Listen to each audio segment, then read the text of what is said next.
I never liked to go to school when I was young, so I thought, why should I put her through something? When she became 15 and cleared her 10th standard, I took her out of formal education.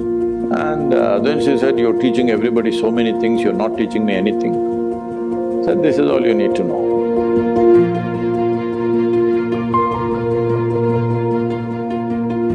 I had enough on my hands, so I never intended or thought we should have a child of our own.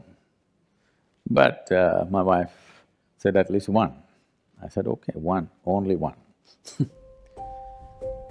So that happened, and from the age of… when she was an infant, 3.5 months of age, I drove across South India with her strapped to my front seat of the car, me driving alone, just my one hand here, one hand at the steering wheel. This was the time we were building Isha Foundation, so I travelled extensively, and she was travelling with me when she was 3.5 months old infant. So first 4 years she grew up in the car with me and in many people's homes.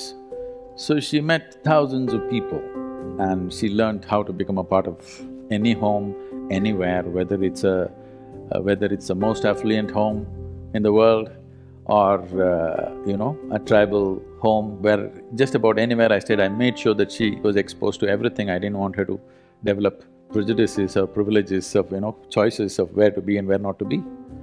And by the time she was 3 years of age, she at least knew 1,000 people by name, whom she considered her friends, definitely not her age, all grown-up people. So the tremendous exposure to people, and I thought I won't send her to school because I never liked to go to school when I was young. So I thought, why should I put her through something? Then the only thing I could not provide her is children of her own age. So I put her to a school which is not so competitive, not so pushy. So I looked for a school which was started by J. Krishnamurti, and I put her there so that it's easy. And I said, further you go easy on my girl, because I'm not going to look at her report card. I'm not going to ask which rank you are. I'm not going to ask what are you going to become. So don't have to bother about her marks, her academics. If she plays, if she eats well, I'm happy, she's growing up, she must eat well. If she plays well, if she laughs, if she sings, if she dances, I'm fine.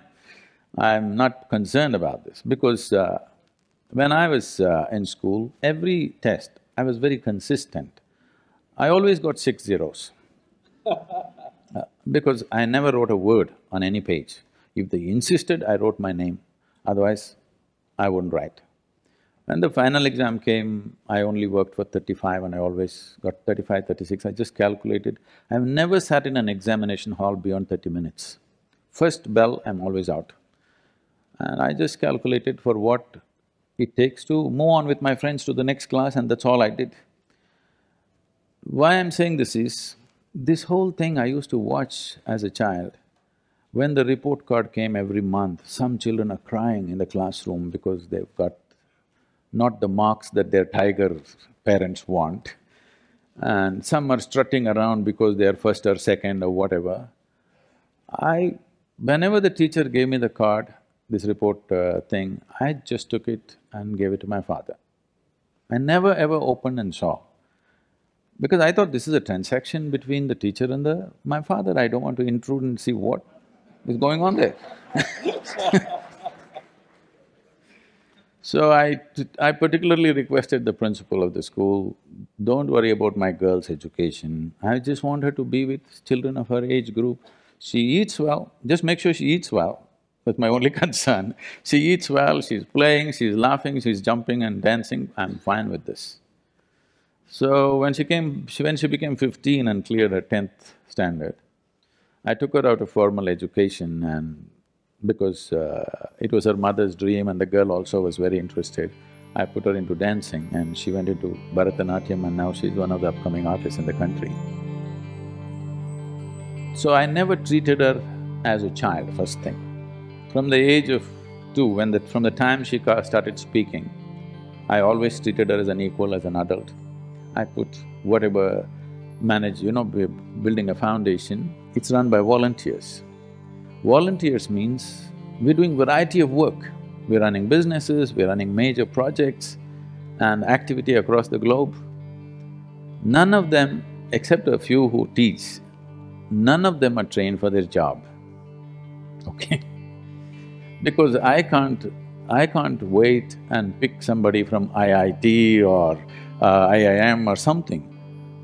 Those who get rejected by all of you, probably they come to me. Whoever comes, I take them and put them into this job, that job, all kinds of jobs. So what can be done with one word? I have to speak 100 words to make them understand, for them to stay on the job, to remain committed, to keep it going. And because they're volunteers, you can't fire them. You can't fire them for inefficiency or this or that.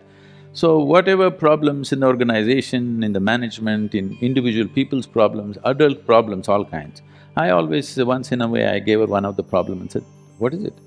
She used to come out with incredible, her own childlike solutions, sometimes perfect solutions, sometimes something wacky. Around 12, 13 years of age, she came home one day and she was disturbed about something that she saw, something that happened at school.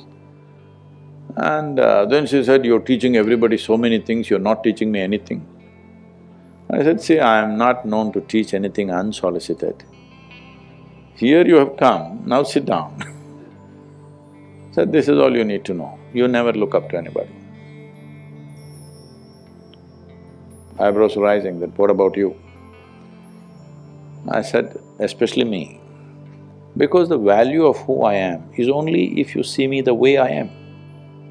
If you look up to me, you will nail me to the wall and maybe smoke me, light an incense or put a mala around me and forget about me.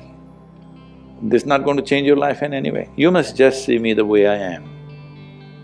You must see me just for what I am, then I'm of immense value to you.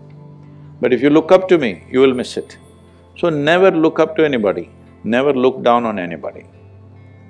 If you do this one thing, you will see everything just the way it is.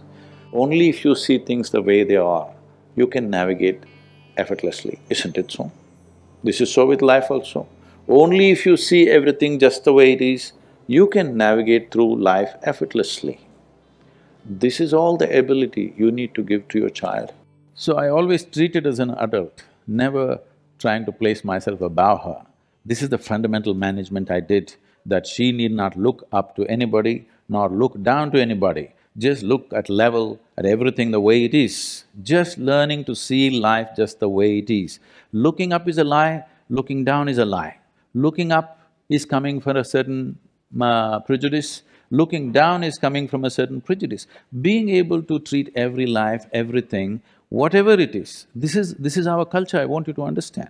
It doesn't matter if a paper, just a sheet of paper, when we were growing up, one paper, you cannot step on it. Yes? So no, many of you have grown up like this in your homes. Just a printed paper, it's nothing, maybe the news is rubbish, but you're not supposed to step on it because you educate yourself through that. If you want to step on the earth, you bow down to it. You don't look up to something or look down to something. What you do to your God, you do to everything. This, not talking about in any cultural or religious way, simply I brought it forth in her life and I think it's worked out wonderfully well for her.